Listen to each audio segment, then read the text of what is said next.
গান্ধী হিন্দুদের পক্ষে বেঞ্জির কত বিঘা জমি দখল করেছে, ওই কোনো প্রতিবাদ ইস্কন করেনি।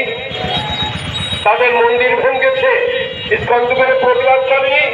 ওদিন ছিল ষড়যন্ত্র, ওটা ছিল মোদির পরামর্শ, আর আজকেও মোদির পরামর্শেই এই কর্মকাণ্ডটি ঘটিয়েছে। সংগ্রামী তৌহিদি জনতা, এই সমাবেশ থেকে আমরা ব্যর্থহীন করছি।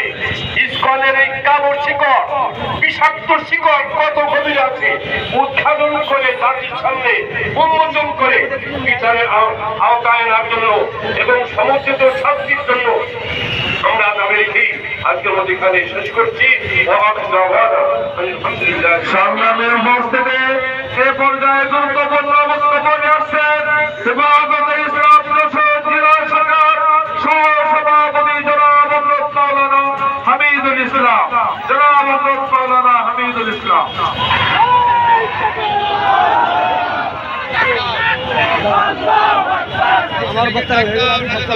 نحمده ونصلي على رسوله الكريم اما بعد हम आह भी करते हैं तो बदनाम हो जाता, वो कत्ल भी करता है तो बदनाम ना होता।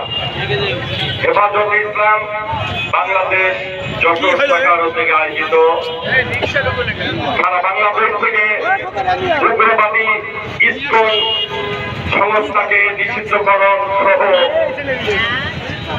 আমাদের একজন অ্যাডভোকেটকে হত্যা করা হয়েছে, জাতীয় একজন অ্যাডভোকেটকে যে হত্যা করা হয়েছে, এই হত্যার প্রতিবাদে জেলা হেফাজতে বাংলাদেশ যশোর শাখার থেকে আয়োজিত আজকের এই সমাবেশে সম্মানিত নেতৃবৃন্দ, উপস্থিত তৌহিদি জনতা, আমার বন্ধুগণ, তারা জানে না মুসলিমের আদর্শ, ইসলামের আদর্শ তাদের যারা ভুলে গেছে।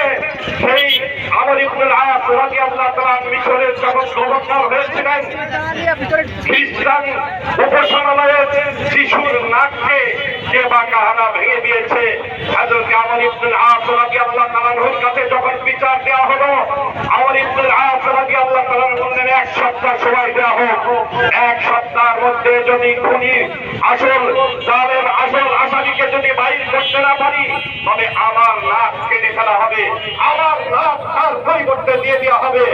1 সপ্তাহ পর জুমার দিন জুমার নামাজের পর হযরত আমর ইবনুল আস রাদিয়াল্লাহু তাআলা লক্ষ লক্ষ জনতার সম্মুখে সেদিন বলেছিলেন, আসল ঘাতক কে আছো হাত উঁচু করে দেখাও, যদি না দেখাও তবে আমি আমর ইবনুল আস আল কারীম ইদা ওয়াদা ওয়াফা, আমি ওয়াদা করেছি আমার নাক দিয়ে দেব।